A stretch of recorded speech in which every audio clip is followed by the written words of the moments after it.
The live TV, सच सबसे आगे। नमस्कार, द लाइव टीवी आप देख रहे हैं, आपके साथ मैं हूं आदित्य कुमार।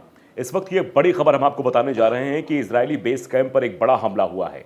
यह हमला बताया जा रहा है कि हिजबुल्लाह की तरफ से किया गया है। हिजबुल्लाह ने लगभग 200 रॉकेट इजरायल पर दागे हैं, इजरायल का जो बेस कैंप बना हुआ था, और जिसके अपडेट भी, जिसकी तस्वीरें भी सोशल मीडिया पर वायरल हो रही हैं और तरह तरह से तस्वीरें सामने आ रही हैं।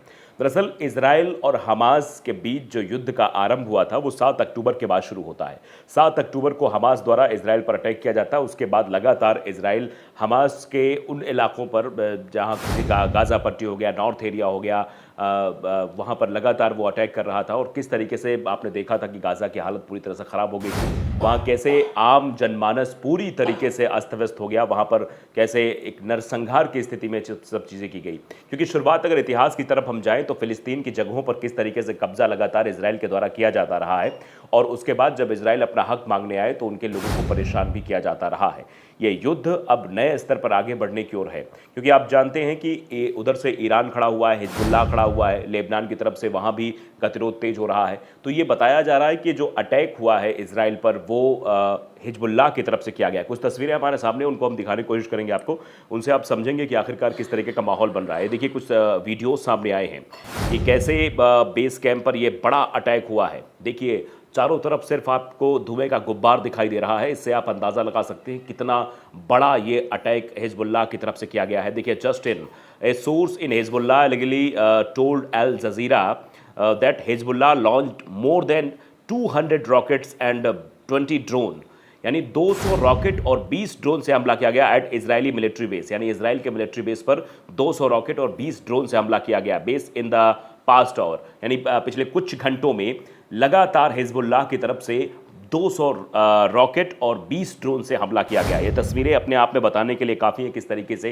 इजराइल पूरी तरीके से घिर चुका है। इजराइल के सामने बड़ी परेशानी भी खड़ी हुई है। इजराइल के प्रधानमंत्री बेंजामिन नेतन्याहू वैसे ही परेशान चल रहे, क्योंकि आपने देखा था शुरुआती दौर में किस तरीके से विरोध हो रहा था, किस तरीके से लगातार इजराइल की जनता ही अपने प्रधानमंत्री का विरोध कर रही थी कि वो हमारे लोगों को बचाने की ओर आगे नहीं बढ़ रहे हैं।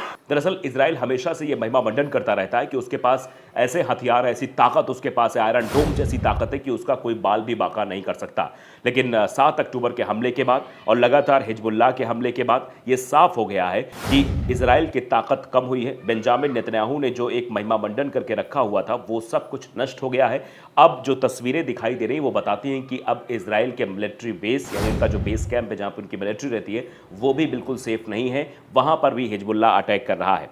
दूसरा मैं आपको आर्या का एक एक्सपर्ट पोस्ट दिखाता हूं। यहां से आप अलग तस्वीर देख सकते हैं।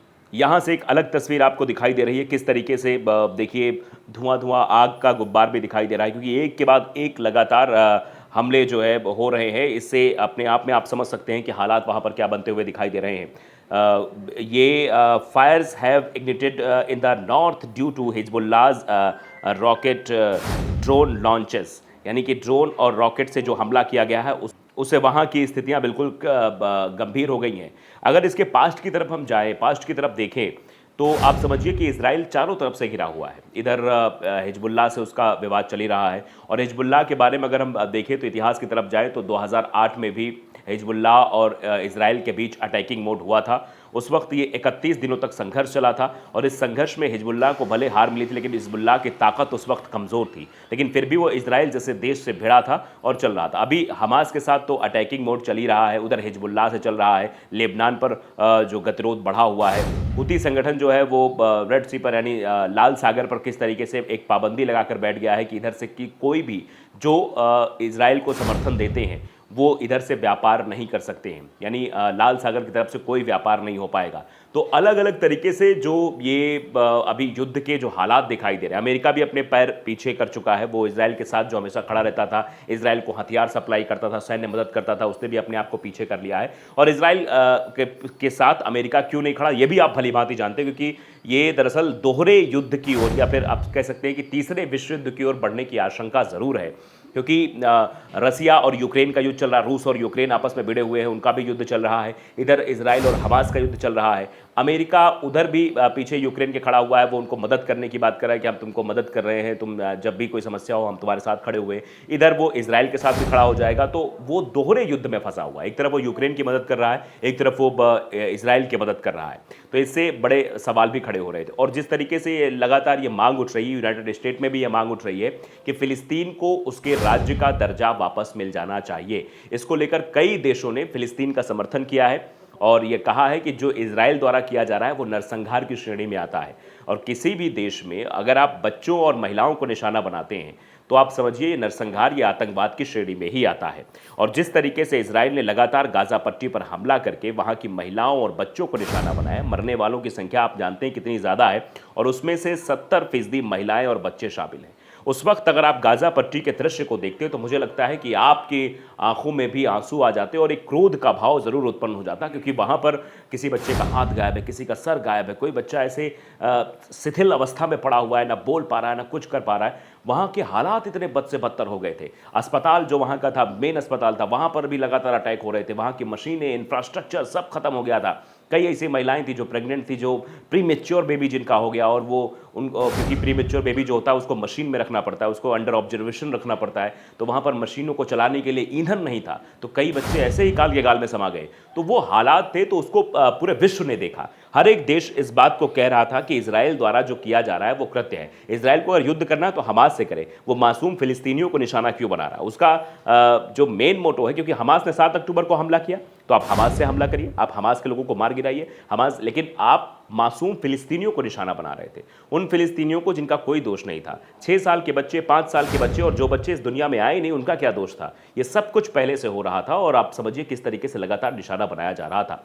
अब इसको लेकर हिजबुल्लाह ने भी चेतावनी दी थी, ईरान ने अलग चेतावनी दे दी थी। अब इस बात को फिर से एक बार ये कह सकते हैं कि हवा दी जा रही है। एक बार फिर से अब ये हवा तेज़ हो गई है कि अब जो है एक बार फिर से इजराइल को सबक सिखाना है। इजराइल का जो आयरन डोम की ताकत, अब आयरन डोम अगर आप ना समझते हो तो मैं एक बार समझा भी देता हूँ। दरअसल आयरन डोम एक ऐसी टेक्निक, एक ऐसा हथियार है जो इजराइल बताता है कि अगर उसके सरफेस एरिया में, यानी जो उसका एरिया है, वहाँ कोई रॉकेट अगर कोई लॉन्च करता है, वहाँ भेजता है, वहाँ कोई बम गिराने की कोशिश करता है, तो उस रॉकेट के रडार को वो कैप्चर कर लेता है और उसको या तो वहीं पर ध्वस्त कर देता है या उसके रडार में उसकी फ्रीक्वेंसी चेंज कर देता है और वो रॉकेट दूसरी दिशा की ओर मुड़ जाएगा, यानी वो इजराइल पर जाकर नहीं गिरेगा। लेकिन उस आयरन डोम की पोल 7 अक्टूबर को हुए हमले के बाद से ही खुल गई थी और उसके बाद से लगातार ये सवाल उठ रहे थे कि सिर्फ और सिर्फ गुमराह करने की कोशिश इजराइल कर रहा था। इजराइल के लोगों को जब बंधक बनाया गया तो इजराइल अपने लोगों को छुड़ाने पर कम ध्यान दे रहा था, वो हमास को खत्म करने की बात पर ज्यादा ध्यान दे रहा था,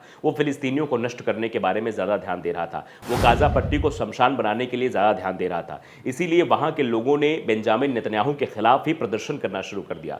सड़कों पर बैनर पोस्टर लेकर संसद के बाहर और जो इजराइल की राजधानी है वहां पर जो प्रदर्शन हो रहा था, लगातार सड़कों पर लोग उतर रहे थे और लेकर पोस्टर कह रहे थे कि बेंजामिन नेतन्याहू इस्तीफा दो क्योंकि तुमसे नहीं समझ रहा, तुम हमारे लोगों की रक्षा नहीं कर पा रहे हो। तुमने बड़ी बातें ज़रूर कही थी कि हमारे पास संसाधन है, सब कुछ है, लेकिन आज जो हालात बनते हुए दिखाई दे रहे हैं वो बहुत ही गंभीर होते जा रहे हैं। फिलहाल अब जो अटैक हुआ है वो अलग तरीके से, क्योंकि 200 रॉकेट से हमला हुआ है, 20 ड्रोन से हमला हुआ है और इस हमले के बाद अब इजराइल के प्रधानमंत्री बेंजामिन नेतन्याहू की टेंशन और बढ़ गई है।